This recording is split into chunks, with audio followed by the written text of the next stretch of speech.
Oke, yuk kita langsung bedah materi kita hari ini. Selamat datang di sesi penjelasan materi kali ini. Hari ini kita bakal bongkar sebuah visi raksasa dari ekonomi Islam soal gimana sih cara meruntuhkan kemiskinan dan membangun kesejahteraan. Pasti kalian udah sering banget kan dengar istilah ziswaf, zakat, infak, sedekah, dan wakaf. Tapi jujur deh, seberapa paham sih kita sama mekanisme terstrukturnya? Coba tanya ke diri sendiri. Kalian bener-bener tahu nggak beda matematis dari keempat istilah ini? Dan yang paling penting, kalau sistem ini emang katanya sempurna banget, kok bisa masalah kemiskinan yang mengakar belum juga beres? Nah, mari kita bahas. Untuk agenda hari ini, rutenya simple aja.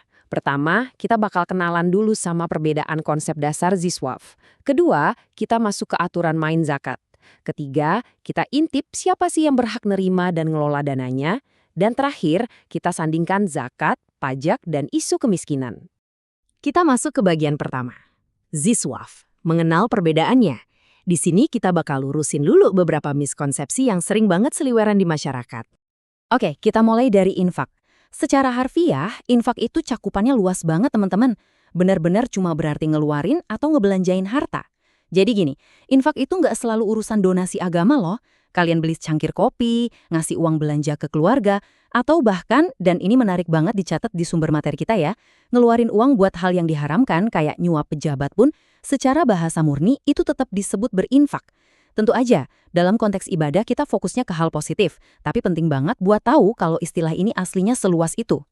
Nah, kalau mau lebih spesifik ke yang baik-baik, kita kenal istilah sodakoh atau sedekah. Ini murni pemberian buat nyari ridho Allah. Tapi tahu nggak sih apa yang bikin sedekah ini spesial banget? Fleksibilitasnya. Nggak ada batas waktu, nggak ada minimal nominal, dan nggak harus pakai uang. Materi kita megasin kalau senyum ke orang lain, ngomong yang baik-baik, ngedamain temen yang lagi berantem, atau sekedar nyingkirin paku di jalan, itu semua udah kehitung sedekah. Indah banget kan konsepnya? Terus kita punya wakaf. Kata kuncinya di sini tuh satu, menahan. Wakaf itu ibarat kita mengunci sebuah aset selamanya biar manfaatnya ngalir terus-terusan tanpa henti. Jadi kalau misal kalian mewakafkan sebidang tanah buat sekolah, tanah itu udah mutlak nggak boleh dijual, nggak boleh dihibahkan, dan nggak boleh diwariskan. Tapi hati-hati, materi kita ngasih peringatan keras nih. Wakaf itu nggak sah kalau ternyata cuma dipakai buat akal-akalan ngebajak hak ahli waris yang sah. Wakaf itu murni buat ibadah, bukan buat nyari celah hukum. Dan ini dia bintang utamanya, zakat.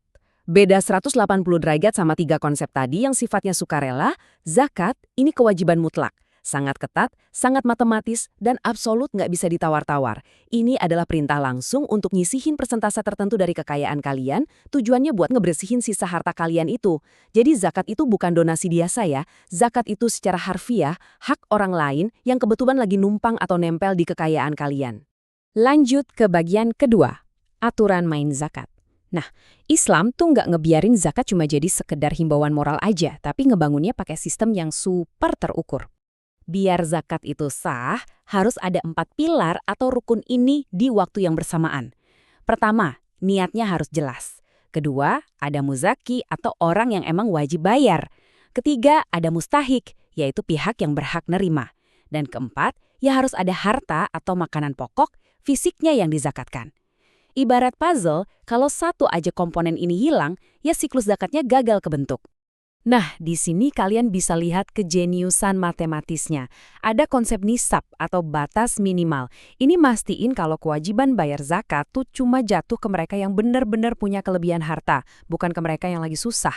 Dan coba deh, perhatiin taris buat hasil pertanian.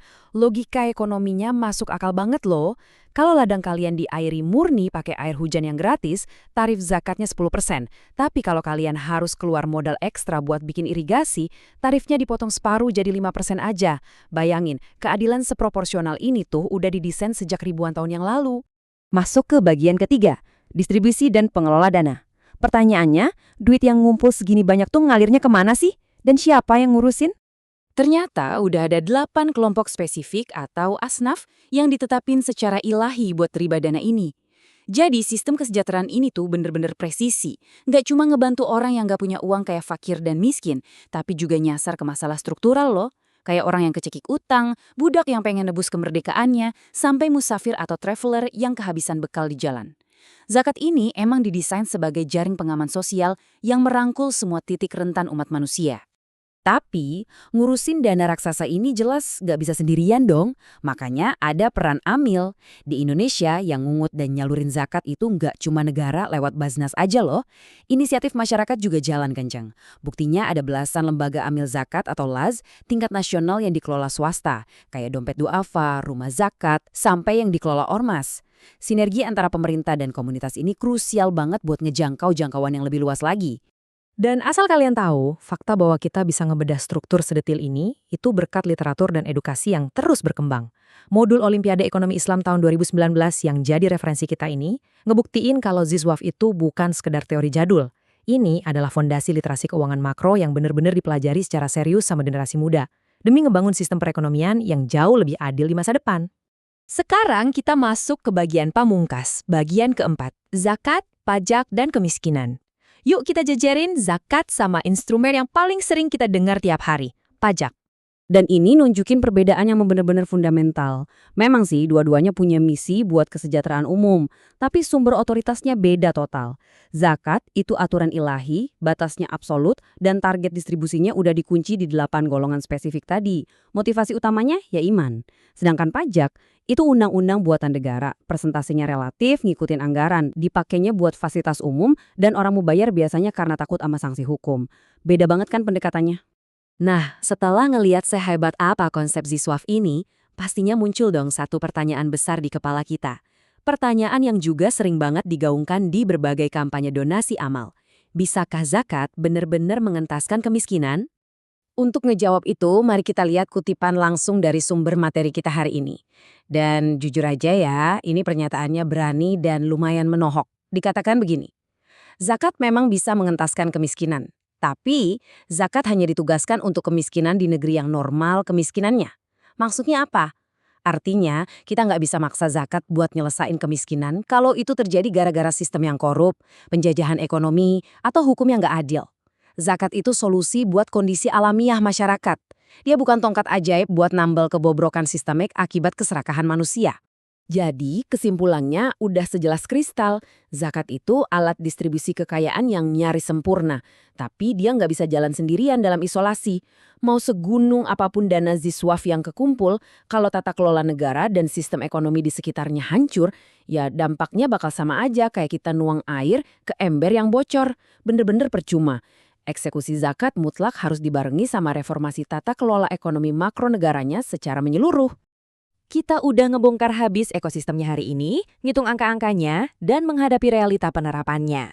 Ziswaf nawarin sebuah solusi abadi, tapi dia menuntut lingkungan yang kondusif. Sebelum kita akhiri bedah materi ini, saya mau ninggalin satu pertanyaan provokatif buat kalian renungin. Kalau emang prinsip-prinsip ilahi dalam Ziswaf ini butuh sistem yang adil biar bisa mekar dengan sempurna, lalu bagian mana dari struktur ekonomi modern di sekeliling kita yang harus kita bongkar dan perbaiki terlebih dahulu? Coba dipikirin deh. Terima kasih udah ngikutin sesi kali ini, teruslah kritis dan sampai jumpa.